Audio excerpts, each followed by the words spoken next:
Breakings చూస్తున్నాం. మిస్టరీగా ఉన్న Sirisha suicide కేసులో నిజానిజాలు వెలికి తీసేందుకు రాజీవ్ శ్రవణ్లను పోలీసులు వేర్వేరుగా విచారిస్తున్నారు. ఇక ఈ నేపథ్యంలో 2 రోజుల కస్టడీకి తీసుకున్న పోలీసులు నిన్న ప్రధానంగా రాజీవ్ను ఎక్కువసేపు విచారించారు. ఈ క్రమంలో నేడు శ్రవణ్ను లోతుగా విచారించనున్నారు. నిన్న చెంచల్గూడ జైలు నుంచి కస్టడీలోకి తీసుకున్న పోలీసులు బంజారా హిల్స్ పోలీస్ స్టేషన్కు తీసుకెళ్లిన అనంతరం విడివిడిగా విచారించారు. ప్రధానంగా రాజీవ్కు పోలీసులు పలు ప్రశ్నలు వేసి సమాధానాలు రాబట్టారు. దీనికి సంబంధించి మరింత సమాచారం మా ప్రతినిధి ఇన్నారెడ్డి అందిస్తారు. ఇన్నారెడ్డి, చెప్పండి. శిరీష ఆత్మహత్య కేసులో పూర్తి స్థాయి విచారణకు తర్వాత ఇంకా పలు విషయాలు ఇంకా వాళ్ళ దగ్గర నుంచి రావాలని చెప్పండి. అలాగనే శిరీష సంబంధించిన తల్లిదండ్రులు అనేకమైన ఆరోపణలు చేస్తున్న నేపథ్యంలో పూర్తి స్థాయి వివరాలు రావాలంటే ఖచ్చితంగా కస్టడీ కావాలని చెప్పేసి కూడా బంజారాహిల్స్ పోలీసులు కోర్టులో పిటిషన్ దాఖలు చేసి 5 రోజుల కస్టడీ కట్టడం జరిగింది. 5 రోజుల కస్టడీలో కోర్టు 2 రోజుల కస్టడీకి అనుమతించినందుకు నిన్న బంజారాహిల్స్ పోలీసులు వాళ్ళిద్దరిని కూడా వాళ్ళిద్దరి కస్టడీ తీసుకుని ప్రస్తుతం విచారిస్తున్నారు. విచారణలో చాలా స్పష్టంగా అతను దాడి చేశాను, తర్వాత గతంలో ఇతను సంబంధించి ఇద్దరికి సంబంధించి లవ్ మ్యాటర్ కూడా ఉందని చెప్పేసి కూడా ఆయన చాలా స్పష్టంగా పేర్కొన్నారు. అయితే ఈ నేపథ్యంలోనే శిరీషకు సంబంధించి శిరీష తర్వాత తేజస్వినికి ఇద్దరి మధ్య ఉన్న గొడవ నేపథ్యంలో వాళ్ళిద్దరిని వదిలించుకునేందుకు ప్రభాకర్ రెడ్డిని ఆశ్రయించాను. తర్వాత ప్రభాకర్ రెడ్డి దగ్గరికి వెళ్ళిన తర్వాత ప్రభాకర్ రెడ్డి ఏం చేశాడో తెలియదని చెప్పేసి కూడా ఆయన చెప్తున్న పరిస్థితి.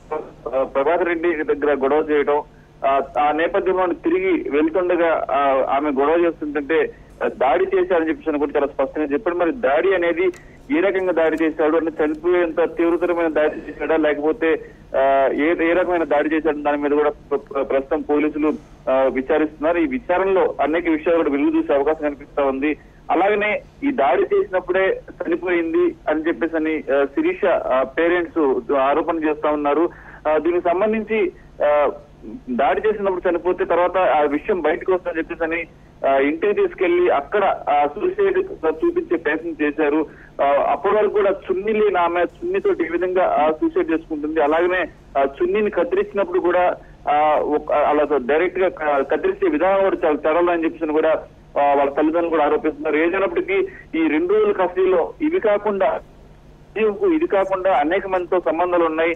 వాళ్ళను కూడా ఇదే రకంగా ఫేస్బుక్ లో పరిచయం చేసుకొని తర్వాత వాళ్ళతో సన్నిహితంగా ఉన్న ఫోటోలు తీసి ఆ ఫోటోలతో వాళ్ళని బ్లాక్ మెయిల్ చేసినట్టు కూడా ఈ విచారణలో కూడా ఆయన వెల్లడించాడు. అంటే ఇదే రకంగా అంటే అమ్మాయిని ట్రాప్ చేసే విధానంలో దాదాపు ఒక 4 అమ్మాయి ఇదే రకంగా మోసం చేయడం, ఈ నేపథ్యంలో శిరీష్ తో సన్నిహితంగా పెంచుకోవటం, అలాగనే తేజస్వితో కూడా అదే రకంగా పరిచయం పెంచుకునే నేపథ్యంలో తేజస్విని రాజీవ్ వాళ్ళ తల్లిదండ్రులను పెళ్లి చేసుకున్నా చెప్పి అడగడం, తర్వాత ఈ విషయం తెలుసుకున్న తేజస్విని శిరీష్ ఇద్దరు గొడవ పడటం, ఈ గొడవ నేపథ్యంలోనే బంజారాహిల్స్ పిఎస్ దాకా వచ్చిందని చెప్పని కూడా రాజీవ్ చెప్పడం జరుగుతా ఉంది. అయితే బంజారాహిల్స్ పిఎస్ కి రావడం ఈ గొడవను అంటే ఇద్దరిని వదిలించుకునే ప్రయత్నంలో ఒకవైపున శిరీషను ఒకవైపు ఇద్దరిని కూడా వదిలించుకొని తర్వాత ఇంట్లో పెళ్లి సంబంధాలు చూస్తున్నారు. ఆ పెళ్లి సంబంధాలు చూస్తున్న నేపథ్యంలోనే వీళ్ళిద్దరిని పూర్తి స్థాయిలో వదిలించుకుని నేను అంటే వాళ్ళు బెదిరిస్తానికి అంటే వాళ్ళిద్దరిని కూడా బెదిరిస్తానికి ప్రభాకర్ రెడ్డి తీసుకెళ్ళని చెప్పేసి కూడా చెప్తున్నారు.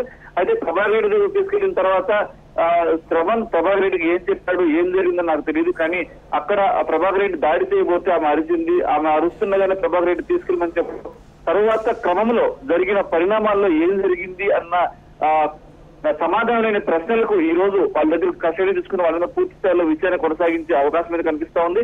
అయితే దాడి చేశాను అని చెప్పడం చాలా స్పష్టంగా ఒప్పుకున్నాను. ఆమె శిరీష అరుస్తుంటే దాడి చేశాను అని చెప్పేసి అని స్పష్టంగా ఒప్పుకున్నానంటే ప్రభాకర్ రెడ్డి దగ్గర నుంచి తీసుకొచ్చిన తర్వాత అక్కడి నుంచి సేఫ్ గా రిటర్న్ వెళ్తున్నప్పుడు ఆమె ఎందుకు అరుస్తుంది, అరవాల్సిన అవసరం అంటే ఒకవేళ అక్కడ ప్రభాకర్ రెడ్డి దాడి చేశాడు అయిపోయింది, కానీ తర్వాత ఎందుకు అరుస్తుందని దాని మీద కూడా పూర్తిగా ఆయన సమాచారాన్ని సేకరించే పనిలో ఉన్నారు. తర్వాత ఈ దారిలో ఏం జరిగింది, దారిలో బలంగా కొట్టడం వల్లే చనిపోయిందని చెప్పేసి తల్లిదండ్రులు ఆలోచిస్తున్నారు. అలాగనే దీనికి సంబంధించి కొట్టానని చెప్పేసి ఒప్పుకుంటున్నాడు.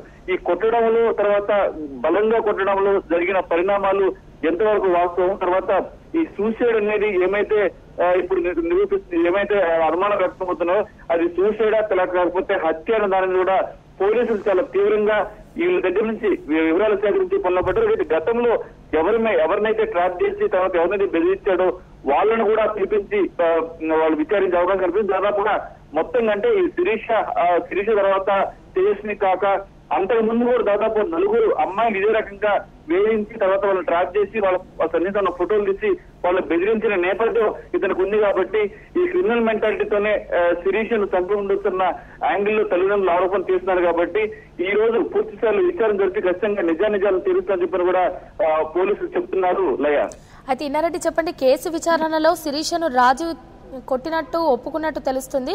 అసలు కొట్టడానికి కారణం ఏమై ఉంటుంది? అయితే ఆయన చెప్తున్న దాని ప్రకారం ఖచ్చితంగా ఇక్కడ ఏమైతే జరిగిందో ఇన్సిడెంట్ జరిగినప్పుడు ఆమె అరుస్తా ఉంది. అరుస్తున్న నేపథ్యంలోనే ప్రభాకర్ రెడ్డి ఇక్కడి నుంచి తీసుకెళ్ళండి అని చెప్పేసి తర్వాత తీసుకెళ్తున్న క్రమంలో కూడా ఆయన పరిధిని దాటి వెళ్లారా లేదని చెప్పి ఫోన్ చేసి అడిగినట్టు చెప్తా ఉన్నాడు. ఈ నేపథ్యంలో ఇంకా అరుస్తున్నా కూడా అంటే ఇంకా అరుస్తున్నప్పటికి కూడా ఇక మేము ఆపట్లేదు కాబట్టి కొట్టాము అని ఒప్పుకుంటున్నారు. కానీ వెళ్తున్న క్రమంలో ఆమె ఎందుకు అంత దారుణంగా అరవాల్సిన అవసరం అంటే ఒకవేళ అటాక్ చేసినప్పుడు అరిస్తే ఓకే అక్కడ తీసుకొచ్చారు, కానీ ఇంటికి వెళ్తున్న క్రమంలో కూడా ఆమె అరుస్తుంది కాబట్టి దాడి చేశాము, ఆ దాడి చేసిన నేపథ్యంలోనే తగిలిన గాయాలని చెప్పేసి చెప్పే ప్రయత్నం చేస్తాడు. ఆ గాయాలకు సంబంధించి ఎంత మేరకు ఆ గాయాలు జరిగిన తర్వాత ఆ దాడి నేపథ్యంలోనే ఆమె చనిపోయిందా లేకపోతే ఇంటికి వచ్చిన తర్వాత ఇలా దాడి చేశాడు కాబట్టి అవమానం తట్టుకోలేక చనిపోయిందా, తర్వాత ప్రభాకర్ రెడ్డి చేసిన అవమానం లేకపోతే ఈ రాజీవ్ తర్వాత శ్రవణలు చేసిన దాడుల నేపథ్యంలో జరిగిన పరిణామాల నేపథ్యంలో ఆత్మహత్య చేసుకుందా లేకపోతే ఆత్మహత్యకు ముందే దాడి జరిగి దాన్ని ఆత్మహత్యగా చిత్రీకరించారని చెప్పేసి పలు యాంగిల్లో ప్రస్తుతం అయితే పోలీసులు దర్యాప్తు అయితే కొనసాగిస్తా ఉన్నారు. ఈ దర్యాప్తులో పూర్తిగా నిజాలు కూడా తెలిసే అవకాశం. శిరీష తల్లిదండ్రులు కూడా ఈ రోజు రేపు డీజీపీ గారిని కలిసి తర్వాత తమకు ఏమైతే అనుమానాలు ఉన్నాయో ఆ అనుమానాల మీద పూర్తి స్థాయి ఇన్వెస్టిగేషన్ కొనసాగాలని చెప్పేసి కూడా వాళ్ళు రిక్వెస్ట్ చేసే అవకాశం ఉంది. ఏది ఏమైనప్పటికీ ఖచ్చితంగా ఇది హత్య అని చెప్పేసి తల్లిదండ్రులు బంధువులు చెప్తున్న నేపథ్యాన్ని చూస్తే దీని మీద లోతుగా విచారణ జరిపి మరిన్ని వివరాలు రాబట్టేందుకు పోలీసులు కృషి చేసినట్టు తెలుస్తా ఉంది. లయ, రైట్, థ్యాంక్ యూ ఇన్నారెడ్డి.